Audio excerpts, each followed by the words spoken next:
For the past 15 years, Gabrielle has been helping owners solve their pets' behaviour problems.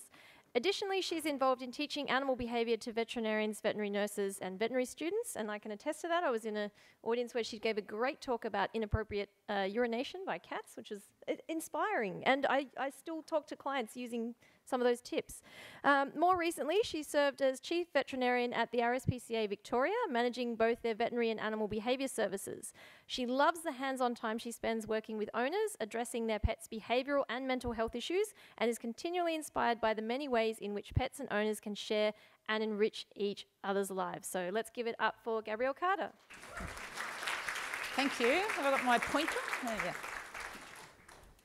Okay, hello, and thank you for inviting me here today. It's a great privilege to be up here talking with all these other inspiring, very knowledgeable and experienced people. My topic is, are we over-medicating animals in our care?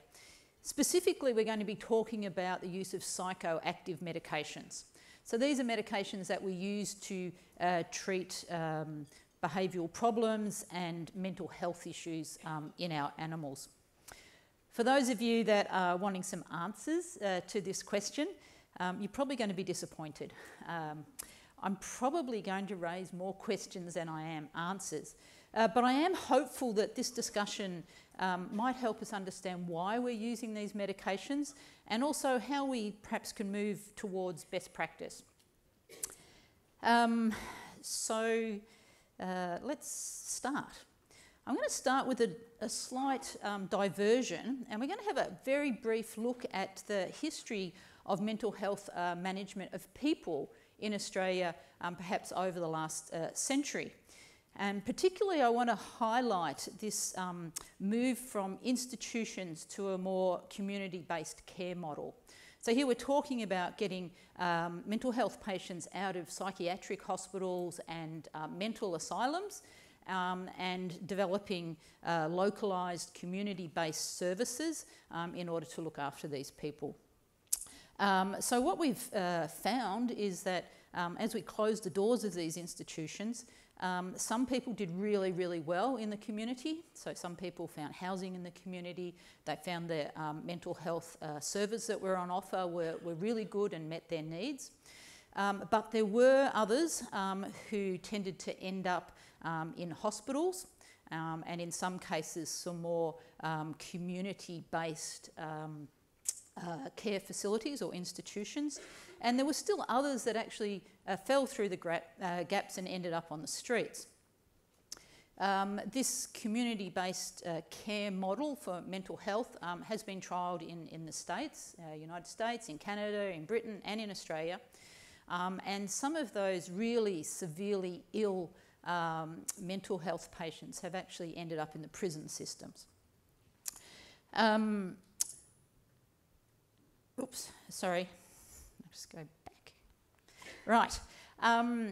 So there was a report done on mental health in Australia in people in 1993. It was known as the Burdekin Report, and it was commissioned by the Human Rights Commissioner.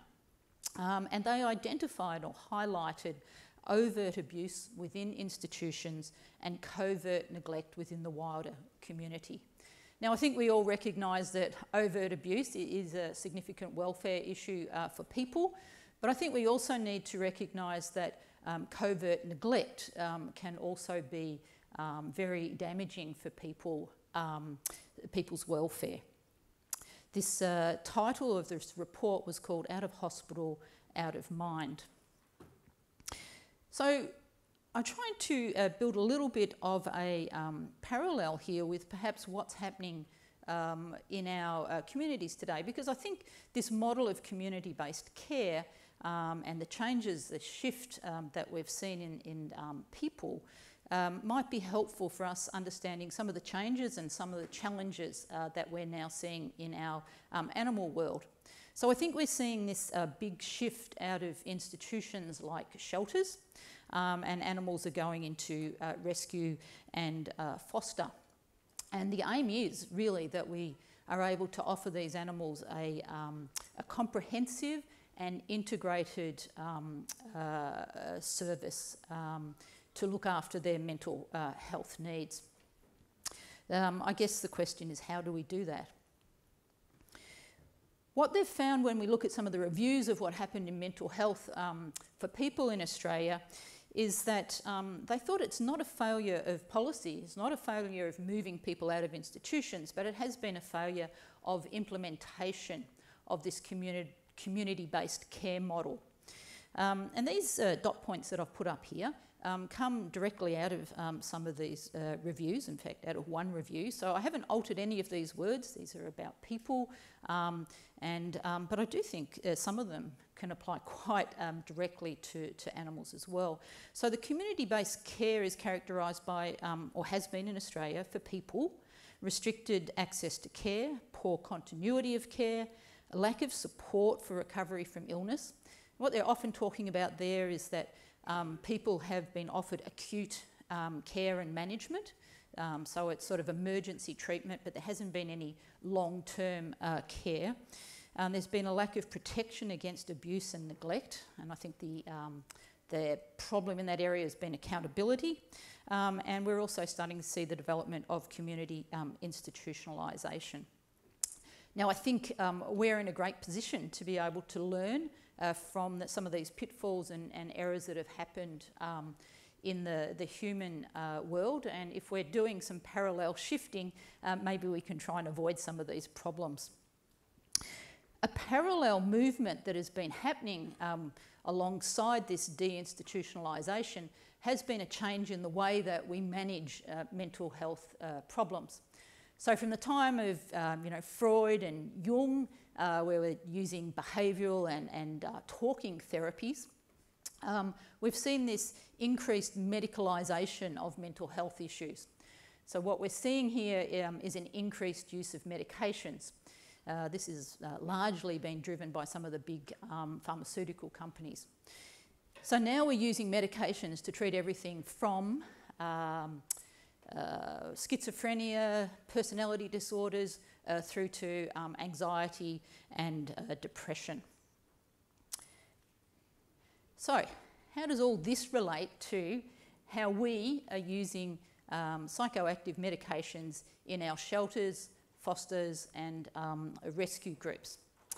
Well, what I want to do is have a look at how we are actually using these medications and see if we can learn anything from the experiences of mental health management of people over the past century. So let's start by looking at shelters and how we use psychoactive medication there. Generally, we're using it to manage anxiety, sometimes to control impulse control problems and frustration often leading to aggression in the shelter context. Sometimes we're using it to enable behaviour modification, so that we can get animals to a state where they can learn. And sometimes I think we are using it to manage general behavioural issues. And I think that's a little bit of a concern because it's starting to parallel those sort of ideas of mental asylums where they're drugging everybody else out in order to manage their behaviour. And that's something I think we need to be wary of. I think we really need to be wary using psychoactive medications in the context of a diagnosed mental health issue. And I am a vet, so I sort of have to mention this on this matter. It is only veterinarians that are legally able to make a diagnosis when it comes to the health of animals. And it is only veterinarians that are able to prescribe and to manage the use of medications. So let's look at what perhaps I see as best practice when it comes to trying to treat mental health issues in animals. Most commonly we adopt this approach of developing a treatment plan that includes what I call the 3 M's. So if I'm going to develop a treatment plan, I'm going to sit down and think about these 3 M's. And the 3 M's are management strategies, it's behaviour modification plans, and also I'll consider whether medication may or may not be helpful. And what I'd like to do is to now explore each of these different requirements for effective treatment of mental health issues, and let's see if we're actually able to meet those requirements. So we'll start with management. So when I'm talking about management techniques, I'm talking about things that may not directly involve the animal. So I'm not talking about medications, I'm not talking about behaviour modification. I might be talking about things like changing the environment.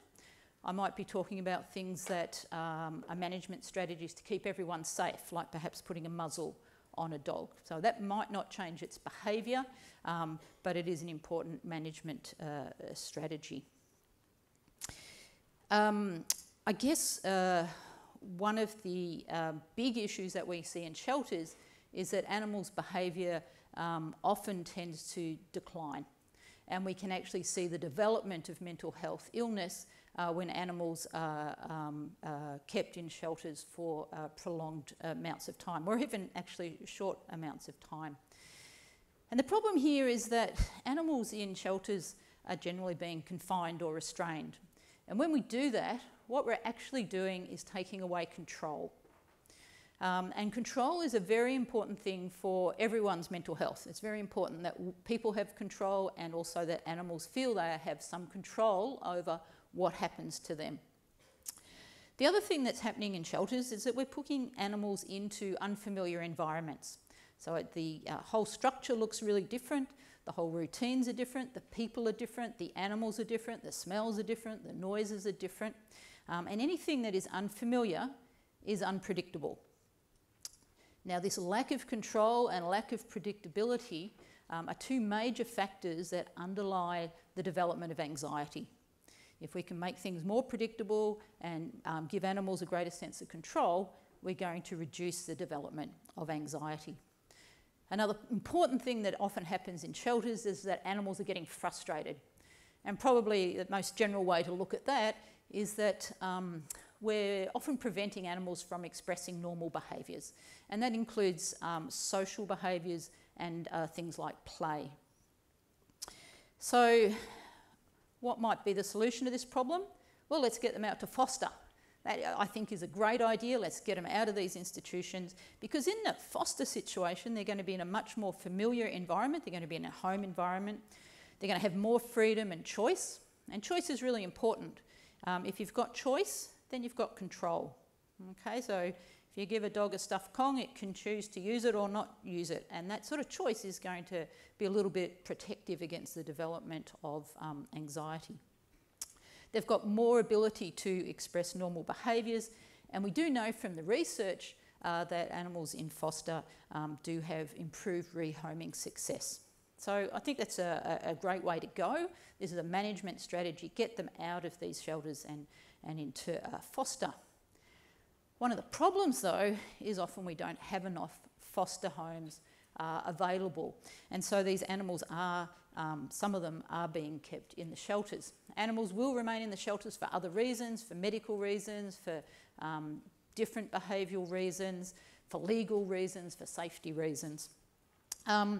But we've got these animals in the shelter. What are we going to do with them? Well, we can try and help them out by doing some behaviour modification, helping them relax, getting rid of their fear and anxiety, changing their emotions to more positive expectations. We can teach them how to deal with stressful situations and how to feel more confident. We can try and give them expression of their normal behaviours by enrichment activities and play groups and nose work. We can make sure they get enough quality rest and sleep, which is very important for mental health. The problem here is often shelters are time poor and resource poor. So I guess if we are time poor and resource poor, the question is then raised as to whether we should be using psychoactive medications to treat these environmentally induced anxiety, depression, frustration, etc. I think sometimes we are doing that, and we're doing that for welfare reasons. But that's the first question we need to consider. So let's move on and look at that second arm of an effective treatment plan for mental health issues. and that is behaviour modification. So behaviour modification plans will incorporate things like systematic desensitisation, response substitution and counter-conditioning. What we need in order to implement these strategies successfully are people that are skilled, that are knowledgeable and have experience in these behaviour modification techniques. We also need people that can recognise the difference between these mental health problems and training problems. And I guess the question we need to ask is, do we have these people available or in big enough numbers to meet the demands of our populations? And I guess in a lot of cases the answer is no. I want to stress that this is not a problem that is unique to the animal world. Again, if we look back at the human mental health literature, they're going to talk about rehabilitation, and they're going to point out that we really need required skilled personnel in order to carry out this rehabilitation, and often that's lacking. They also tell us that we should be doing rehabilitation that prevents relapse and that actually facilitates long-term stabilisation of behaviour. So we're looking for long-term solutions, either curative solutions or long-term management. And again, there's this idea that often we're doing short-term solutions. So we're doing acute management, emergency management, but not actually treating to get long-term results. But if we can do effective rehabilitation, this will enable improved outcomes, less returns and better resources. Again, these are not my words, these are from the human literature on mental health. So what's our solution for this criteria? Well, let's start training up all our carers, or at least a number of carers that can actually successfully implement behaviour modification.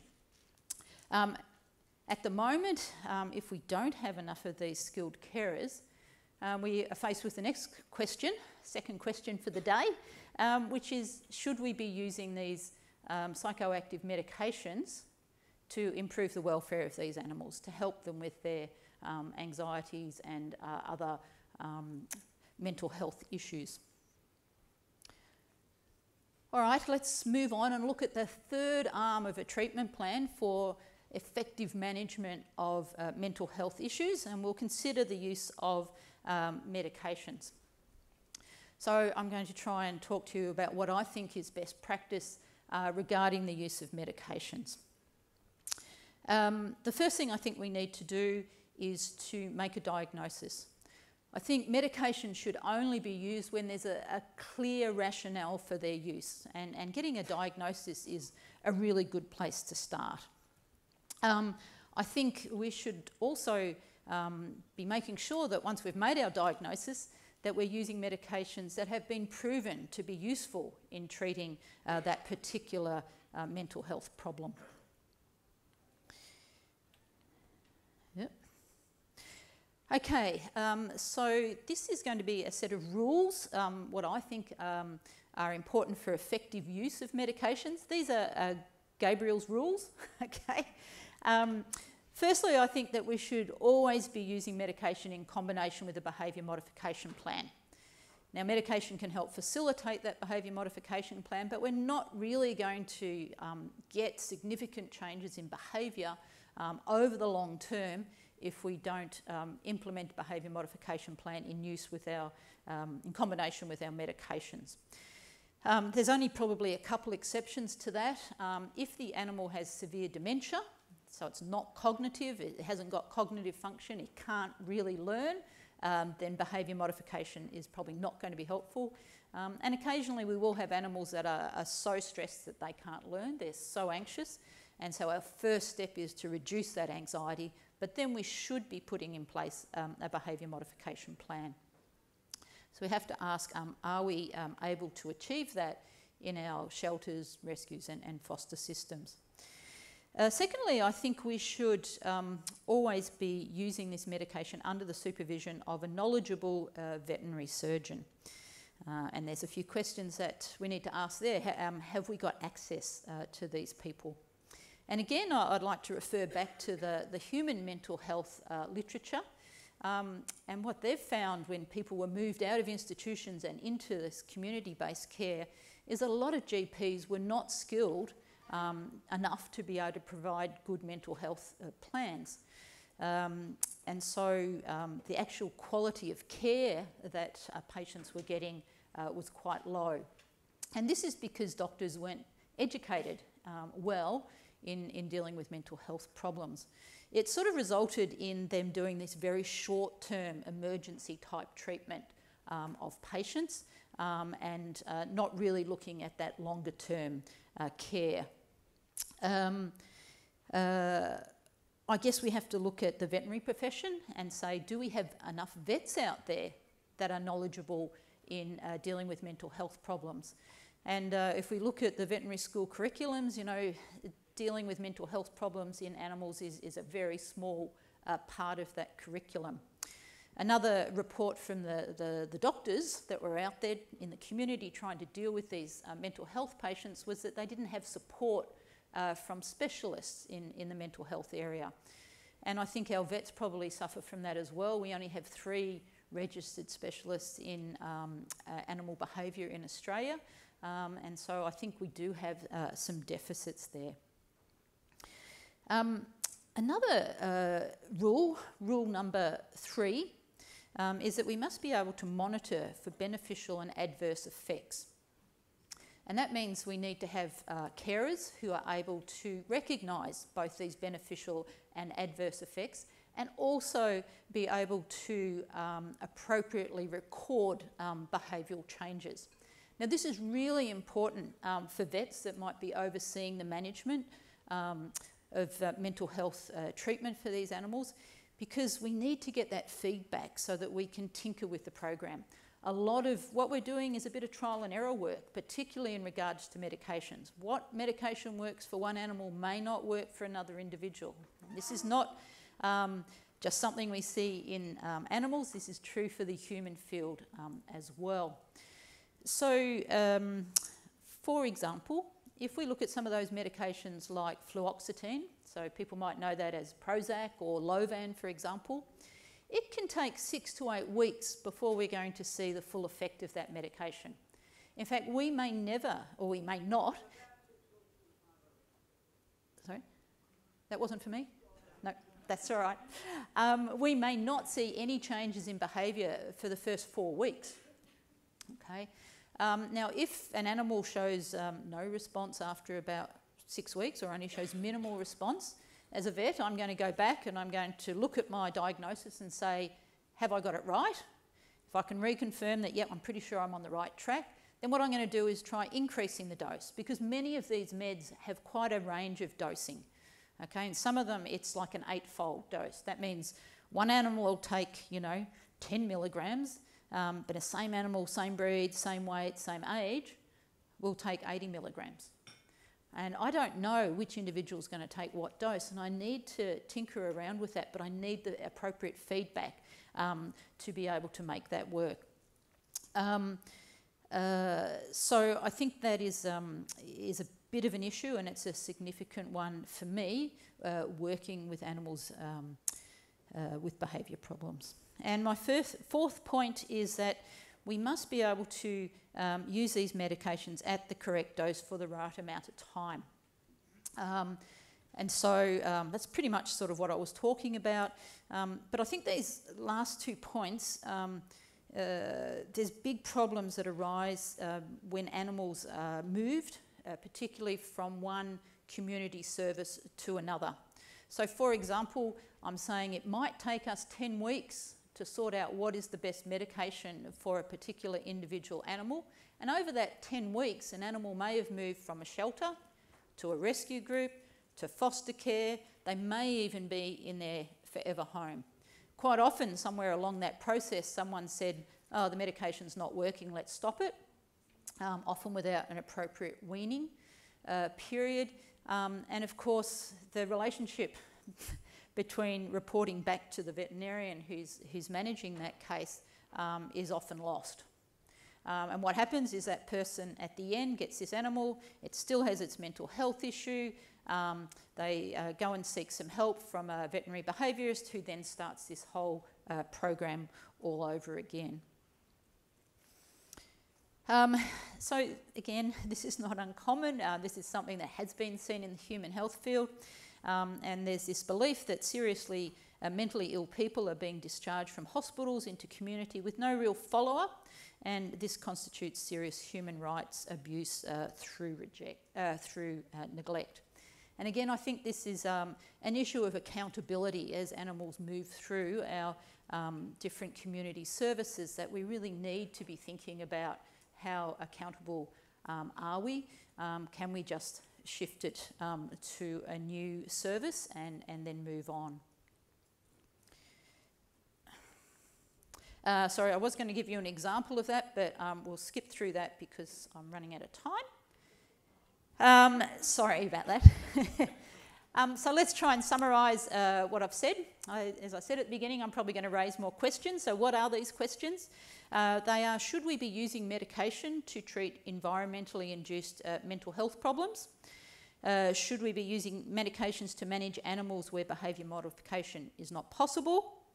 And can we safely and responsibly use and monitor the effects of medication in our current systems? If the answer to those questions is no, the next question is, should we be using medications in order to improve the welfare of these animals, to help reduce their anxieties and depression and frustration? One of the problems I think I do want to highlight there as well is that for veterinarians, they're often put in a really difficult ethical dilemma, because if we're not getting all this appropriate feedback so that we can manage these cases long term, these vets are going, well, should I ethically and be responsible to prescribe medications when I'm not sure that they're going to be used appropriately or safely? On the other hand, they do have a responsibility to ensure the welfare of the animals in their care. So yes, I should be prescribing medication, but actually, is that really a responsible thing to do? And actually this dilemma, a lot of vets have spoken to me about it, and it pushes a lot of vets away from taking on these cases if they can't work well with long term with these animals. What are the solutions? Well, we can look again to people. I think what I'm trying to say here is, you know, we can get a lot of information about the pitfalls and traps that have occurred in the human mental health system as we're starting to perhaps replicate this shift, and we can learn from it. They're recommending improved administration and national leadership, and here they're trying to achieve things like better communication, shared planning, coordinated policies, integration of services, and a focus on the individual. So making sure that the individual gets looked after in this community-based services rather than focusing on some of these structural barriers. Accountability is a big part of it, and we need to have real ongoing reform and review and sustained innovation. And I'm really so pleased to be here today, because definitely we're doing those last 2 points by being here. And one of the most enlightening things for me was the poll we did earlier, where people are putting up what this G to Z means to them, and the big word was community. That was a big one that was standing out. And I think that's what we need in order to make sure we do get these integrated services. We need to build these relationships so that we can get integrated long-term care. The conclusions in the mental health field was that individual services need to be linked to a form of single integrated service system that emphasises continuity of care, both over time and across these service boundaries. My recommendations: appropriate veterinary supervision of treatment. This doesn't exclude working alongside other people. Very important that we're working as a whole group, as a team. We need to skill up our carers in behaviour modification. We need to continue getting our animals out of shelters and into foster. And there will be some animals that I think will always remain in our shelter systems. We'll always need a shelter system, but perhaps that needs to be repurposed for a more specific group of animals. Certainly in the human field in the last couple of decades, we've been seeing the development of forensic care. So these are institutions for people with mental health issues that have been committed for offending or at high risk of offending. So I'm going to answer the question, are we overusing psychoactive medications? From a welfare perspective, I fully understand our justification for doing it, but I do think we can use less if we want to. And I really think we need to have a look at our environments and also the services that we're providing. I am greatly concerned that we are not using medications appropriately or effectively. And I really do think it's a great time to rethink how we're using these medications. And sorry to go over time.